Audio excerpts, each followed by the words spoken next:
सुबह मध्याह्न बच्चों, मैं अशोक कुमार देहरी, आपका हिंदी विषयाचार्य। आज की कड़ी में आप सबका स्वागत करता हूं।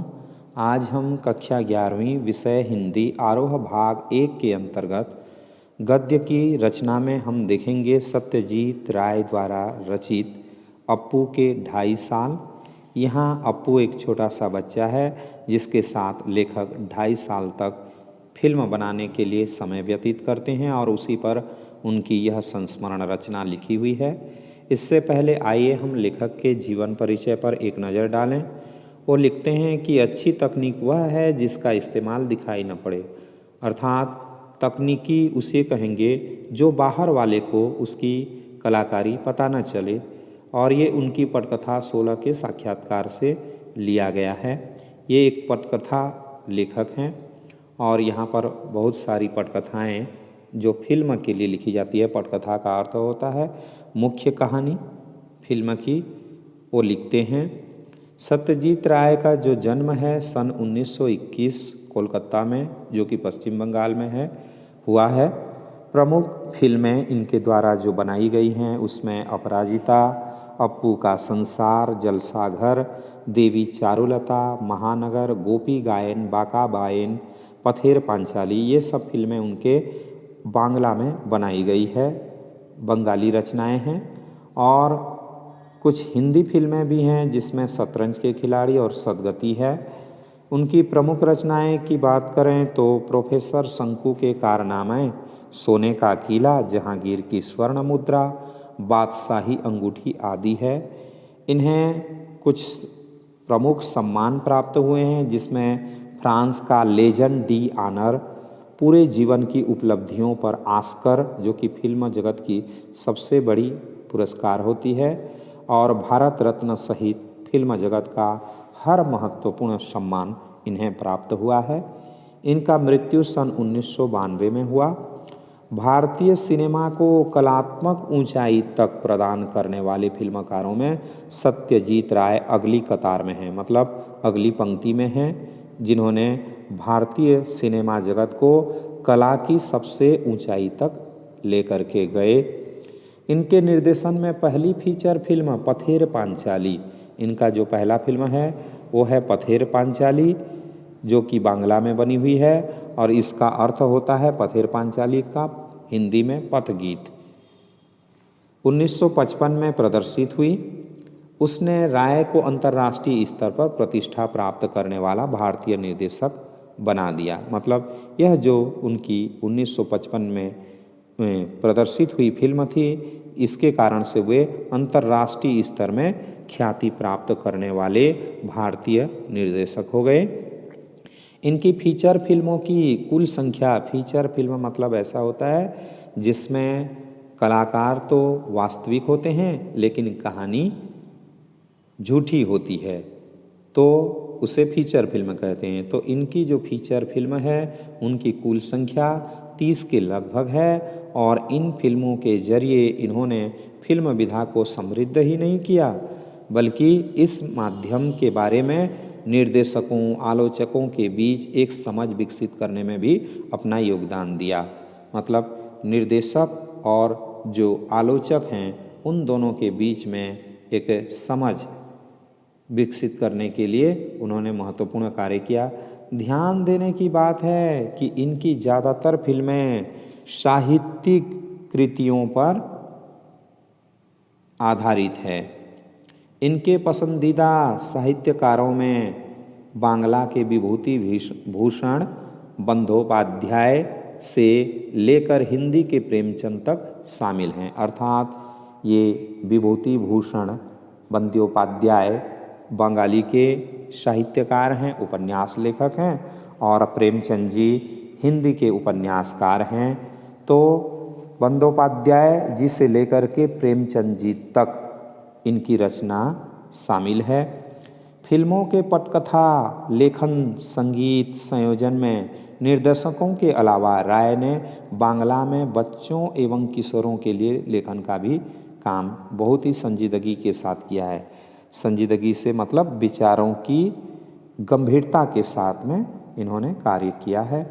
इनकी लिखी कहानियों में जासूसी अर्थात भेदियापन जिसमें बड़े बड़े भेद छुपे होते हैं, रोमांच अर्थात रोंगटे खड़े कर देने वाला दृश्य, साथ साथ पेड़ पौधे तथा पशु पक्षी का सहज संसार भी दिखाई देता है।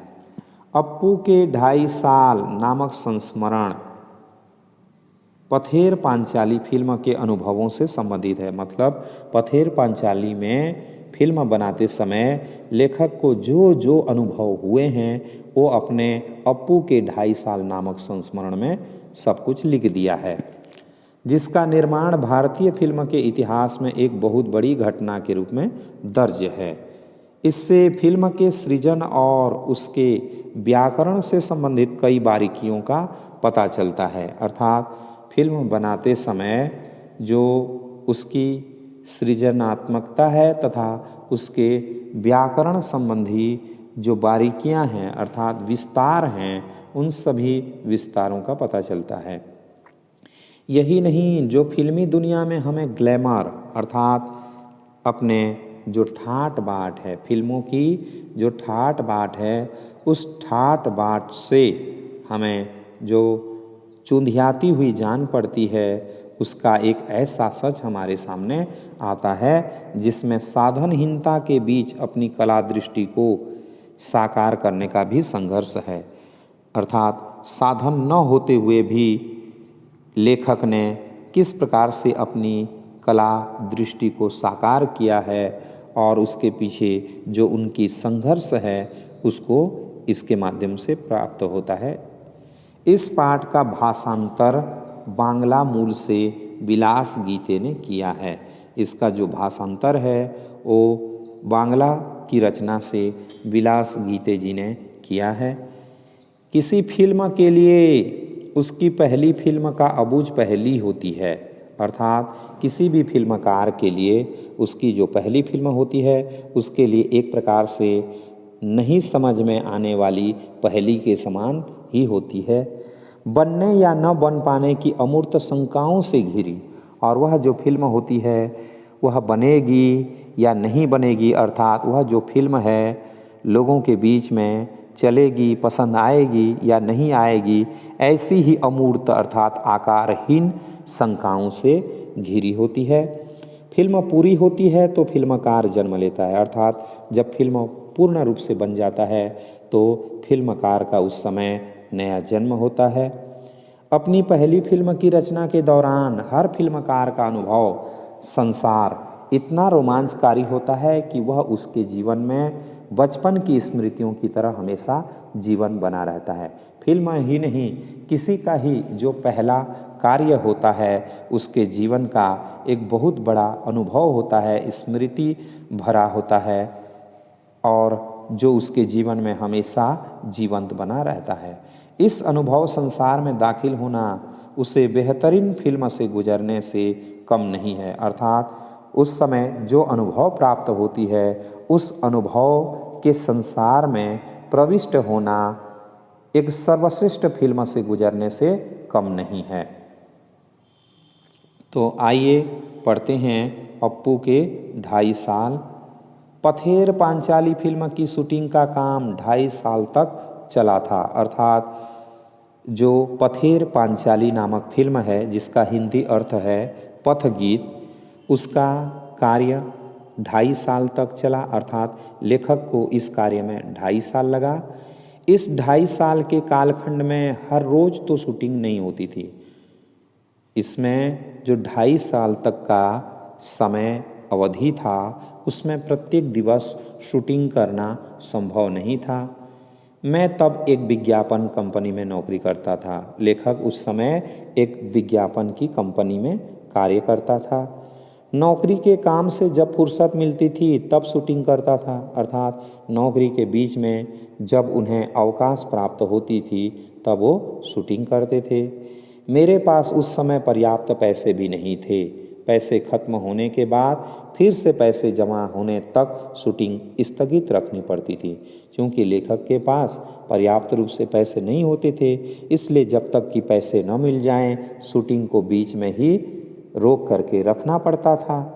शूटिंग का आरंभ करने से पहले फिल्म में काम करने के लिए कलाकार इकट्ठे करने का एक बड़ा आयोजन हुआ।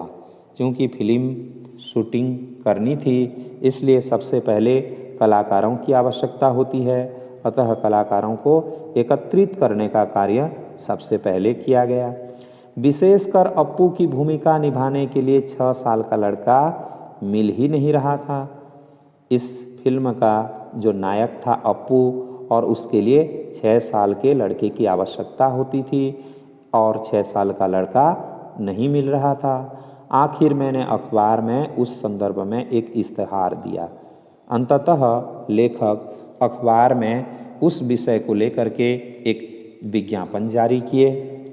रास बिहारी एवेन्यू की एक बिल्डिंग में मैंने एक कमरा भाड़े पर लिया था।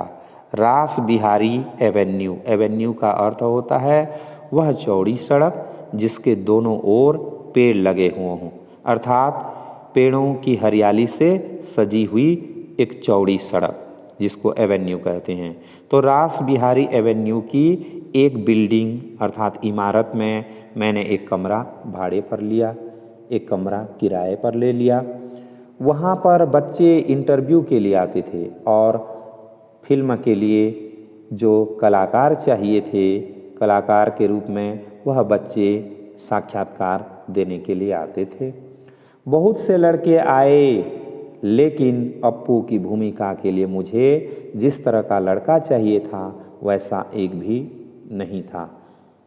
कई लड़के आने के बावजूद भी अप्पू के लिए जिस प्रकार के लड़के की आवश्यकता थी लेखक को वह प्राप्त नहीं हुआ। एक दिन एक लड़का आया, उसकी गर्दन पर लगा पाउडर देखकर मुझे शक हुआ।